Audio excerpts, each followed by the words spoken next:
如果没有外星人，对我们来说意味着什么？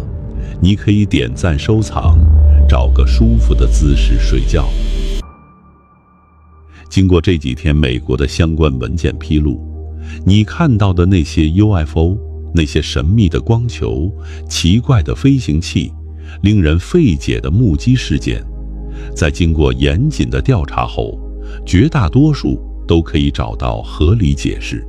军用试验机在高空测试时会产生诡异的光学现象，气象气球在特定大气条件下会呈现出不规则的移动轨迹，火箭发射后的残骸在坠落过程中会被阳光照亮，在摄像机中呈现出惊人的形状。人造卫星在轨道调整时会产生忽明忽灭的视觉效果。那些曾经令人心生恐惧的外星飞船，最终都被证明是一些军事项目或者是自然现象的极端案例。这听起来也许有些扫兴，但请别急着失望。让我们把视野放得更加宏大，不是看向天边那些闪烁的光点，而是看向银河系更深邃的地方，去真正理解这片星系有多大，去真正理解生命，特别是智慧生命，想要出现有多么困难。当你真正理解这一切之后，你可能会发现，地球这颗蓝色星球上每一个会呼吸、会思考、会爱的生命，都是宇宙中何等珍贵的奇迹。让我们从巨大的数字开始聊起。2000亿。对，根据天文学家的估算，银河系拥有大约1000亿到4000亿颗恒星，是恒星，不是行星。取一个保守的中间值，2000亿颗，这个数字是什么概念？如果把每一颗恒星都比作一粒沙子，银河系里的恒星总数比地球上所有沙漠，包括撒哈拉沙漠、阿拉伯沙漠、戈壁沙漠里的沙子加起来还要多。而银河系只是宇宙中数以万亿计的星系之一，光是可观测宇宙中就大约有2000亿个星系，每一个星系都有数千亿颗恒星。让我们用一个更具体的方式来理解这个数字。如果从现在开始，你每秒钟数一颗星星，1秒钟都不休息，一天数86400颗，一年数3150万颗。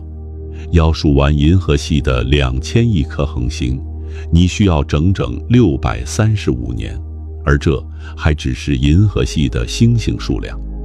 如果你要数完可观测宇宙中的所有星星，大约需要，好吧，这个数字太大了，后面的零实在是太多了，比成都的还多。而在这片星海之中，我们人类就生活在其中一颗普通恒星的第3颗行星上。这个小小的星系角落，这颗在宇宙尺度上几乎可以忽略不计的蓝色星球，承载了所有的已知生命。这就是著名的宇宙世界观和人类孤独感的交汇点。宇宙大到令人窒息，而地球小到几乎不存在。这2个事实同时成立，让我们不得不用一种全新的眼光来看待自己的存在。现在，让我们把目光聚焦到太阳系。太阳是一颗中等大小的恒星，位于银河系猎户臂的内侧边缘，距离银河系中心大约26000光年。对于银河系来说，我们的位置相当于北京市5环边上的一粒尘埃。在银河系中心附近，恒星密度极高，可能达到每立方光年有数百万颗恒星。而在我们所在的区域，每立方光年只有大约0.4颗恒星，稀疏得令人感慨。太阳大约在46亿年前形成，地球紧随其后，大约在45亿年前诞生。这个时间线意味着地球比银河系的大多数恒星都要年轻。我们的太阳是一个相对年轻的天体，而银河系中有些恒星可能在地球形成之前就已经燃烧了90亿年。这是一个重要的细节。如果银河系中真的存在其他智慧文明，它们可能比我们早出现数百万年，甚至数十亿年。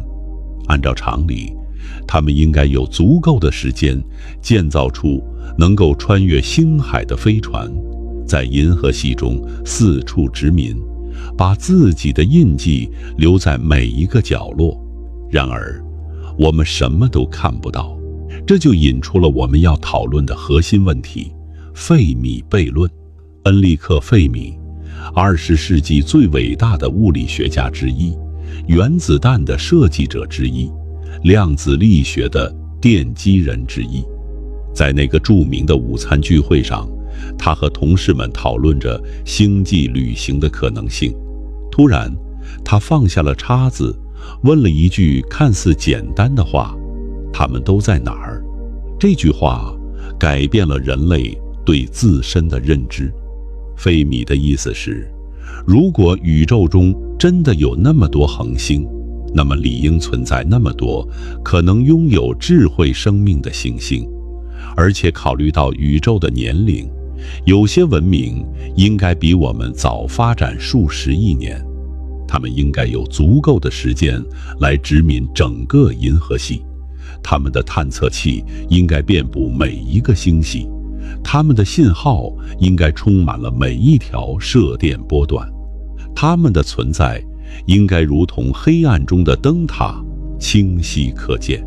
然而，我们什么都没看到，没有证据表明银河系中还有任何其他文明存在。这个悖论被称为费米悖论。70年过去了，它至今仍然是科学界和哲学界最深刻、最令人不安的问题之一。为了理解费米悖论的深刻性，我们需要深入探讨几个关键概念。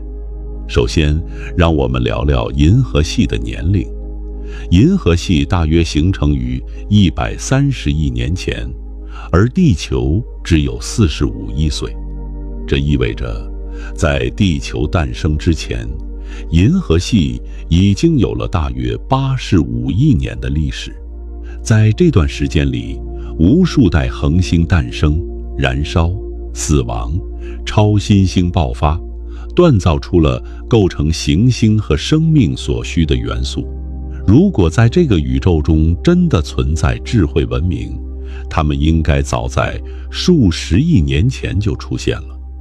那些领先我们10亿年的文明，技术水平应该远超我们的想象。一个领先人类10亿年的文明，也许已经掌握了一整个恒星的能量。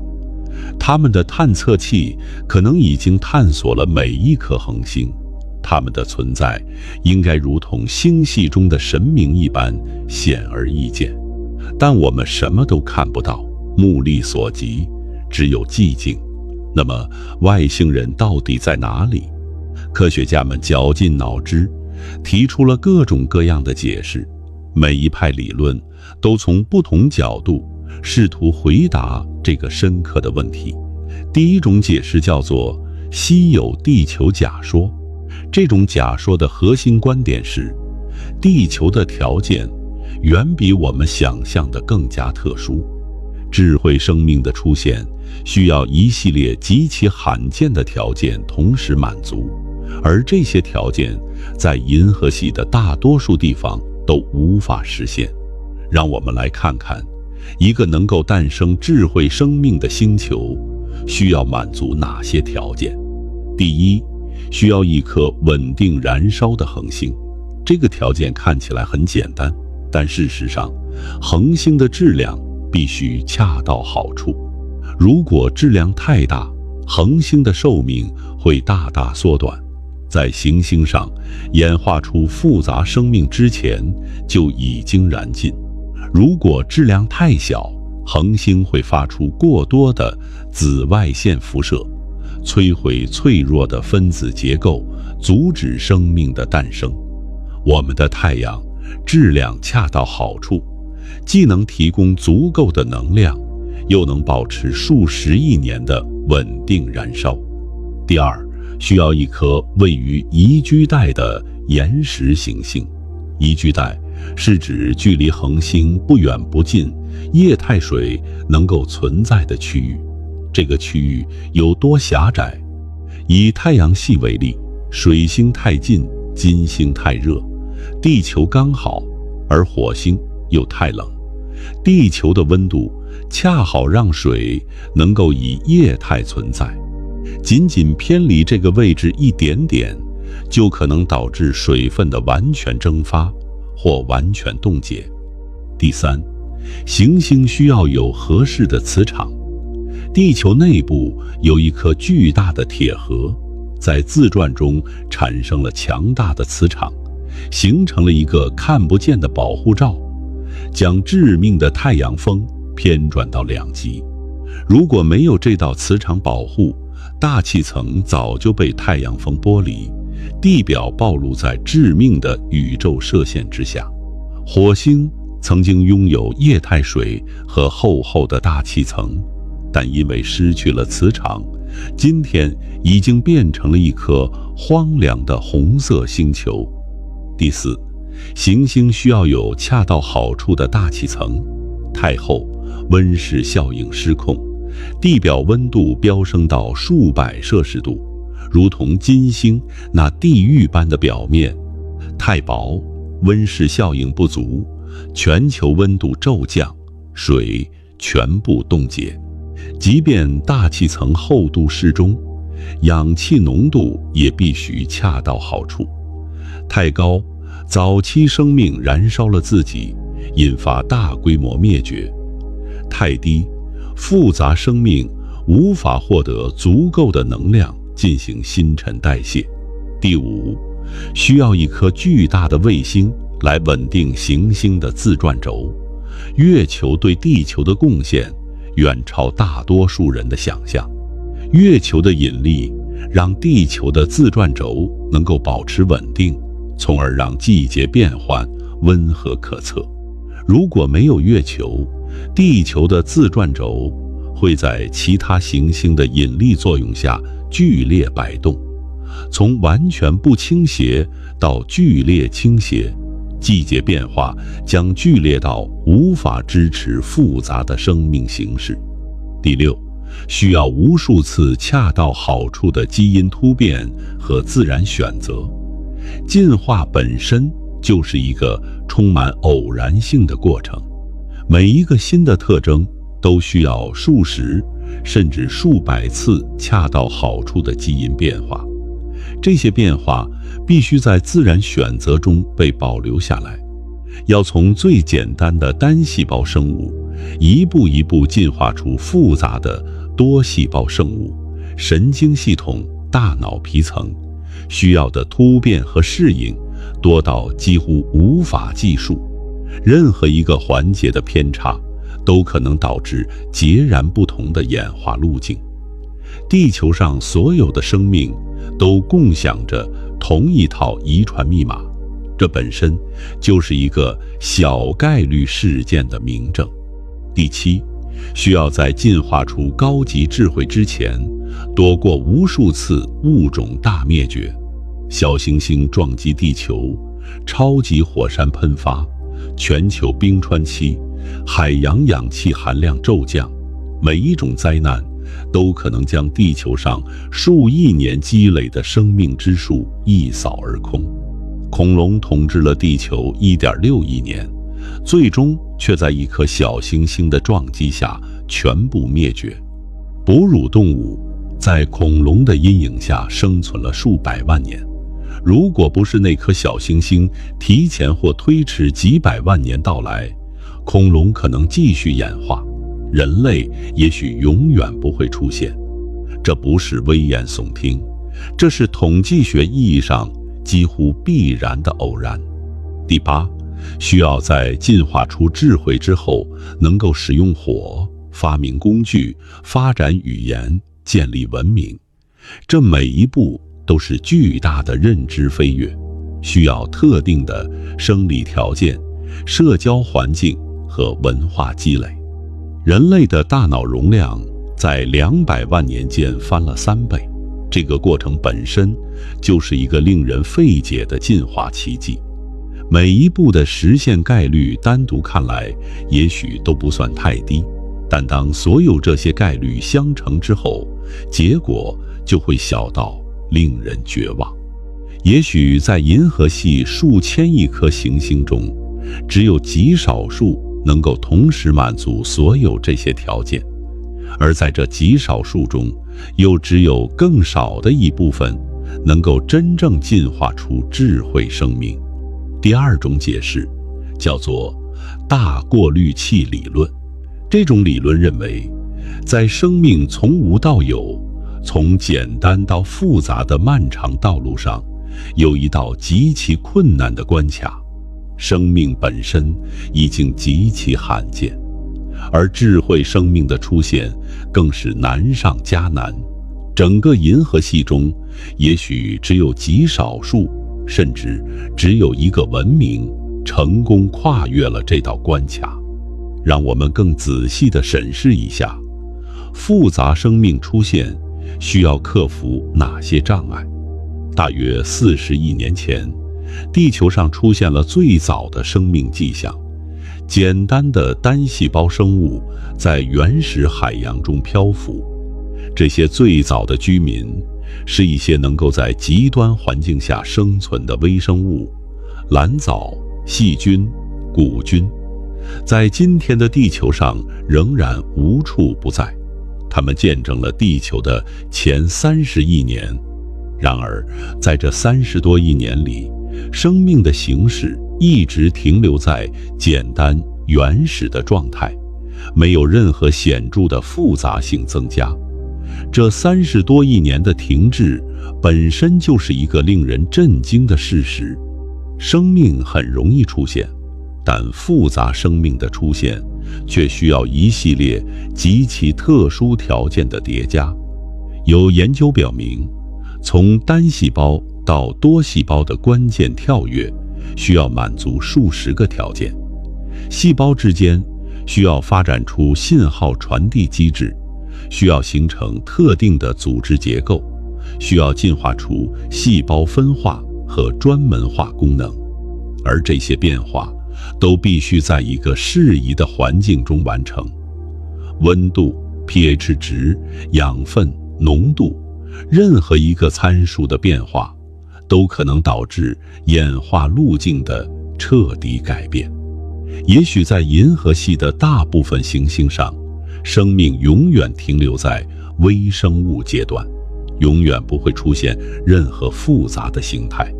数亿年的时光流逝，却永远只有最简单的生命在低语。这听起来令人悲伤，但这也许正是银河系的常态。而即便复杂生命出现了，智慧生命的出现又是另一道关卡。在地球生命史上，恐龙统治了亿万年，却从未进化出智慧。它们的脑容量相对于身体来说，始终保持着一个小得可怜的比例。哺乳动物在恐龙灭绝后崛起，经过数千万年的演化，才有一只灵长类开始使用工具，发展语言，创造文明。这是一个充满偶然性的过程，一场灾难，一种意外，一个基因突变，都可能彻底改变演化的方向。如果那颗小行星早来或晚来100万年，地球上的生命格局可能完全不同。如果哺乳动物的祖先没有那一次关键的基因突变，大脑的发育可能永远停留在较低的水平。如果生命在某个星球上演化出智慧，那不仅仅是时间的问题，更是运气的问题。极其微小的事件，在足够长的时间尺度上，能够产生极其巨大的影响。现在，让我们来做一道统计学计算题。根据不同的估算模型，银河系中大约有4000亿颗恒星，其中大约有多少颗与太阳类似？估计大约15%到25%，取中间值20%，那就是800亿颗类似太阳的恒星。在这些恒星中，有多少拥有行星系统系外行星的发现告诉我们，这个比例可能相当高。开普勒望远镜的观测表明，平均每颗恒星可能拥有1.5到2颗行星。考虑到我们的技术还无法观测到所有行星，实际比例可能更高。在这些拥有行星的恒星中，有多少颗拥有位于宜居带的岩石行星？估计大约3%到20%，取中间值10%，那就是80亿颗宜居行星。在这些宜居行星中，有多少真正诞生了生命？乐观的估计是10%，甚至更高；悲观的估计是1/1000，甚至更低。取一个中间值，假设1%，那就是8000万颗拥有生命的行星。在这8000万颗拥有生命的行星中，有多少进化出了复杂的多细胞生物？这是一个更难估计的数字，让我们保守假设只有1/1000，那就是8000颗。在这8000颗进化出复杂生命的行星中，有多少出现了智慧生物？也许是1%，那就是80颗。在这80个拥有智慧生物的星球中，有多少发展出了能够进行星际通讯的科技文明？也许是1/10，那就是8个。在这8个文明中，有多少能够持续足够长的时间，成为真正的星际文明？也许只有1%，那就是不到1个。这就是统计学冷酷而理性的结论。在2000亿颗恒星中，也许只有我们这一颗幸运地走完了从尘埃到智慧的全过程。这不是不可能，只是极其不可能。但当宇宙足够大，时间足够长的时候，极其不可能的事件也总会在某个角落发生一次，而我们就是那一次。然而，这个数字游戏还有一个更深层的维度，即使银河系中确实存在过其他智慧文明，他们为什么没有留下任何痕迹？这就引出了第3种解释：文明也许是自我毁灭的。让我们看看我们自己，我们发展出了核弹，可以在几分钟内摧毁整个城市。我们燃烧化石燃料，改变着整个星球的气候，极端天气事件越来越频繁。我们制造着足以污染海洋的塑料，微小的塑料颗粒已经出现在最深的海沟中，在最偏远的雪山上，在人体的血液里。我们创造了人工智能，这个也许在将来某一天会超越人类智慧的存在，而我们对它的控制能力仍然非常有限。我们会自我毁灭吗？也许在漫长的银河系历史中，曾经有无数个文明兴起又衰落，他们也许在某个星球上抬头望向星空，问着同样的问题，然后在技术发展的某个阶段，也许是核武器的发明，也许是气候变化的临界点，也许是某种我们尚未设想的灾难走向了终结。他们还没来得及向宇宙发出声音，还没来得及建造星际飞船，还没来得及在银河系中留下自己的印记，就已经从宇宙中消失了。留下的只是漂浮在星际空间中的化学痕迹，而这种痕迹需要极其精密的仪器才能探测到。如果这个理论是对的，那么费米悖论的解释就是，智慧文明几乎都会在某个阶段自我毁灭，而那些没有自我毁灭的，要么因为太过稀有，要么因为某些我们尚未理解的障碍，而无法真正扩张到星际空间。这是一个令人不安的想法，但也是一个让我们警醒的想法。我们也许正在走向一个分岔路口，一边是可持续的发展，技术的谨慎推进，对环境的尊重保护，最终让我们成为真正的星际文明；一边是自我毁灭，在地球这颗小小的星球上画上我们存在的句号。人类将走向哪一边，这取决于我们今天的选择。现在，让我们更深入地探讨，为什么星际旅行如此困难。让我们来做一道简单的数学题。离我们最近的恒星系统是比邻星，距离地球大约 4.24 光年。这意味着，即使以光速旅行，这是宇宙中信息传递的速度上限，也需要4年零3个月才能抵达。爱因斯坦的相对论告诉我们，没有任何物体能够超过光速。这个事实彻底改变了星际旅行的可能性。让我们对比一些数字。从地球到月球的距离是38万4千公里，人类登月用了3天。从地球到火星的最近距离是5500万公里，人类探测器用了大约6个月。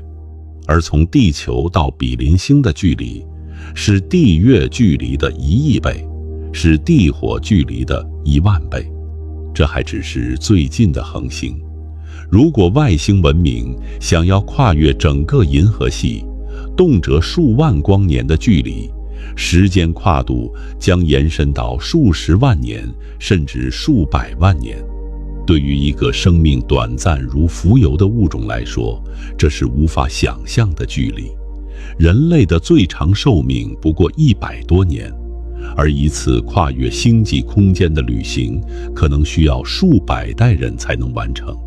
但也许你会问，为什么外星文明不能建造世代飞船，让一代又一代的乘客在旅途中繁衍，完成长达万年的旅程呢？这个想法在科幻小说中屡见不鲜，但在现实中却面临几乎无法克服的挑战。首先是能源问题，要让一艘飞船加速到足够高的速度，需要的能量是惊人的。假设我们想要在100年内抵达比邻星，飞船的速度需要达到光速的4%左右。对于一艘质量为10万吨的飞船来说，这需要大约10的23次方焦耳的能量。这是什么概念？相当于全球年发电量的数十亿倍。即便是最乐观的核聚变推进方案，也需要燃烧掉相当于数十个小行星质量的燃料。而要在飞船上维持一个可以繁衍数千年的生态系统，一个能够循环空气、水分、食物的系统，一个能够在密闭环境中提供足够心理支持的系统，更是复杂到难以想象。任何一个环节的崩溃、疾病、突变、食物链断裂、心理崩溃、社会动荡，都可能导致整个旅程毁于一旦。其次是辐射问题，宇宙空间充满了致命的高能射线、伽马射线暴、宇宙射线、太阳风，来自各个方向，持续不断。在地球表面，我们有磁场和大气层作为保护，而在星际飞船上，乘客将暴露在持续的辐射轰炸中。这种辐射会导致癌症发病率大幅上升，基因损伤累积，认知能力下降。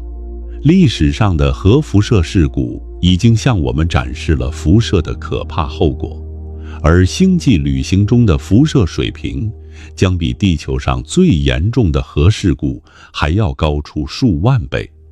要建造足够厚实的防护层来屏蔽这些辐射，又会大大增加飞船的质量，使其更难加速，形成一个难以打破的恶性循环。第三是技术维护问题。一艘飞行万年的飞船需要在没有任何外部补给的情况下维护所有系统的工作。任何一个零件的老化，任何一项技术的失效，任何一次预料之外的故障都可能导致灾难。而要在飞船内部建立完整的工业体系来生产零件和燃料，无异于在瓶子里建造一座城市。你需要工厂来制造工具，你需要矿场来开采原料，你需要能源来驱动一切，你需要医院来处理伤病。每一个子系统都必须完美运行，否则整个系统就会崩溃。第四是目的地的风险。即便飞船成功抵达目标恒星系统，那里是否真的适合生存？行星的具体条件如何？着陆是否安全？那里是否已经被其他生命形式占据？甚至是否拥有智慧生命？这些问题在出发前无法完全确定。一旦发现目标，星球并不宜居，整个旅途就毫无意义，而飞船上的人们已经在星空中漂泊了数代人。因此，跨越星际空间，对于任何已知的物理定律约束下的文明来说，都是极其困难的挑战。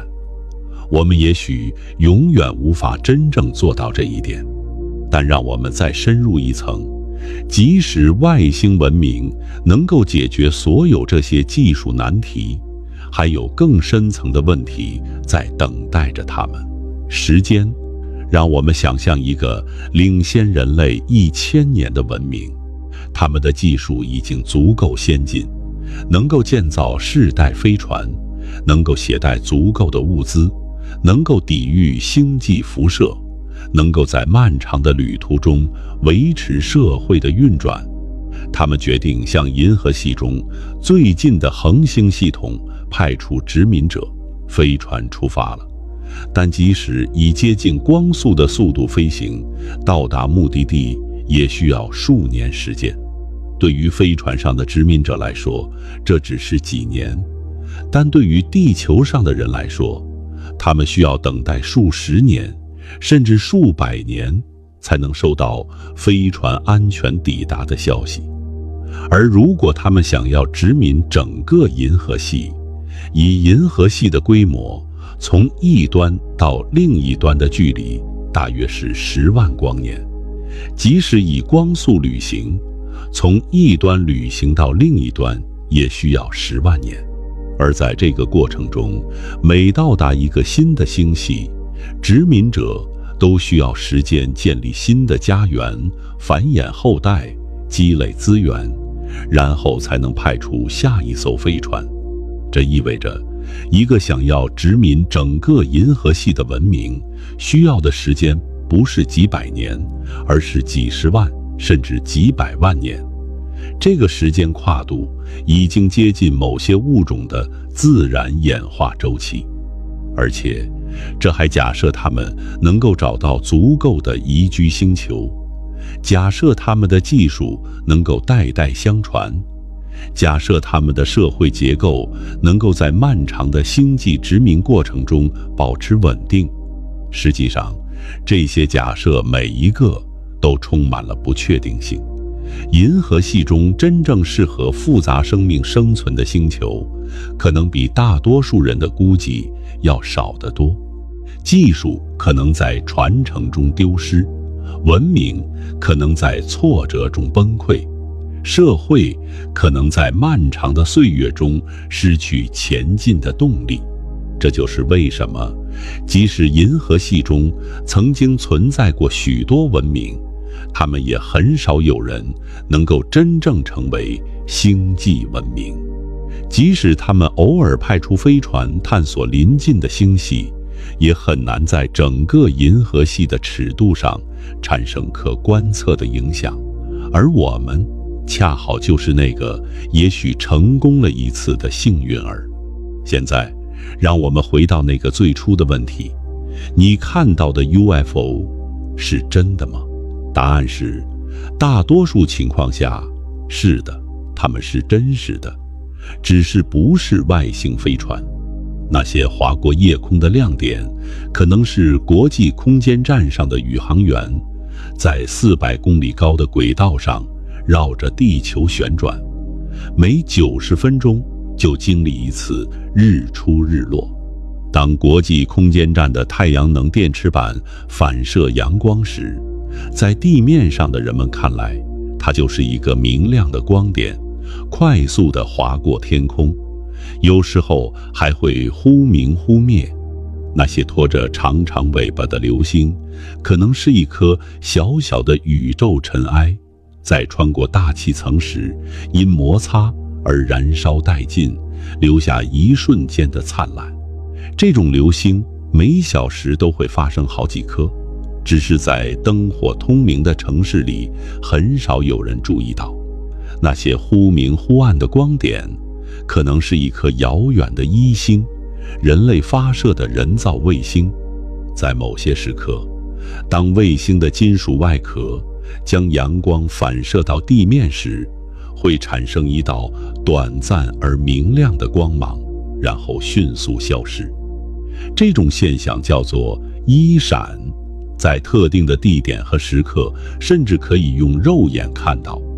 那些形状怪异的光斑，可能是相机镜头在面对强光源时产生的光学现象。当摄像机对着月亮或明亮的星星拍摄时，有时会产生光晕、星芒、鬼影等效果。这些在未经训练的人看来，可能会被误认为是 UFO。甚至那些被拍成经典飞碟形状的不明飞行物，很多都是风筝、无人机、气球，在特定的光线条件下呈现出独特的形状。所以，下次当你看到天空中有什么奇怪的东西时，不要急着相信那是外星人，把它当作一个机会，去了解更多关于大气光学现象、人造卫星、天文奇观的知识。这本身就是一件非常有趣的事情，但更重要的是，这让我们得以用一种新的眼光来看待这个世界。我们生活在一个宇宙中，这个宇宙本身就已经足够神奇，我们不需要外星人来为它增添神秘感。银河系中有2000亿颗星星，每一颗都是数十亿年前某个超新星爆发时锻造出的元素。太阳系中有8颗行星，每一颗都有自己独特的故事。地球上有1000多万种生命形式，每一种都是30多亿年进化的产物。当你下次仰望星空时，试着去感受那种浩瀚，去想象那每一颗星光可能是数十亿年前就燃烧至今的火焰，去感受那种时间的深邃，去理解你此刻正在宇宙的某个角落短暂而珍贵地存在着。这让我们聊到了今天的最后一个话题：如果宇宙中没有外星人，这意味着什么？我们讨论了银河系的宏大，讨论了智慧生命的稀有，讨论了星际旅行的困难，讨论了大过滤器的阴影，讨论了自我毁灭的风险。所有这些讨论最终指向的结论不应该是绝望，而应该是珍惜。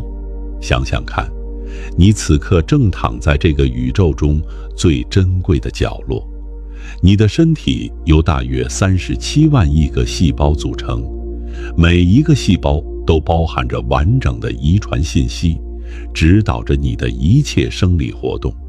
你的血液中含有铁原子，这些铁是在数十亿年前在某颗垂死恒星的中心锻造出来的。你的每一次呼吸都在交换着与地球上所有生命共享的氧原子。你的存在本身就是一个跨越100亿年的奇迹。在这个宇宙中，也许确实没有其他声音，也许我们在黑暗中呐喊，永远得不到回应。但正因如此，每一个会爱的、会哭的、会梦想、会恐惧的存在才更加珍贵。我们不必为此感到悲伤。孤独有时候是一种高贵。当我们意识到自己的渺小和珍贵，我们反而能够更加从容地面对生活中的种种。与其在茫茫人海中寻找认同，不如珍惜身边每一个真实的连接。与其等待某个遥不可及的外星文明来拯救我们，不如用自己的双手创造值得被铭记的生活。在这个宇宙的某个角落，有一群小小的生命正在仰望星空，努力理解着宇宙的奥秘。他们会欢笑，会流泪，会为了一个遥远的梦想而付出一切，会为了爱人的一个微笑而感到幸福。这种存在本身，难道不是最美丽的奇迹吗？也许在银河系的某个遥远角落，确实曾经有另一个文明兴起，他们也抬头望向星空，也问着同样的问题，也梦想着星际旅行。他们的光芒最终消失在永恒的寂静中，留下的只有漂浮在星际空间中的化学痕迹，等待着被某个后来者发现。而我们此刻正在这里讲述着这个故事。我们用自己的大脑理解着宇宙的奥秘，我们用自己的语言分享着彼此的感受，我们用自己的双手创造着未来的可能。这就是一种胜利，一种任何其他文明都无法复制的胜利。如果我们真的是孤独的，那么我们的存在就是宇宙中最非凡的事件。如果我们并不孤独，那么我们的相遇将是更加非凡的奇迹。无论哪种情况，我们都值得为自己的存在而感恩。你不需要外星人来证明人类不是孤独的。你的身边有家人，有朋友，有爱人，有同事，有陌生人，每一个都是与你共享这个宇宙的同类。你们的每一次对话，每一个拥抱，每一场共同的笑声，都是银河系中最值得被记录的事件。如果宇宙中没有其他声音，我们就做自己的声音。在这个只有我们的宇宙里，我们可以创造属于自己的意义。如果银河系中只有我们一个文明，我们就用自己的双手创造值得被铭记的文明。每一次善举，每一个发明的工具，每一首谱写的歌曲，每一篇写下的文字，都是人类文明的一部分，都是我们在这个宇宙中留下的印记。晚安，愿你在梦中遇见那些遥远的星光。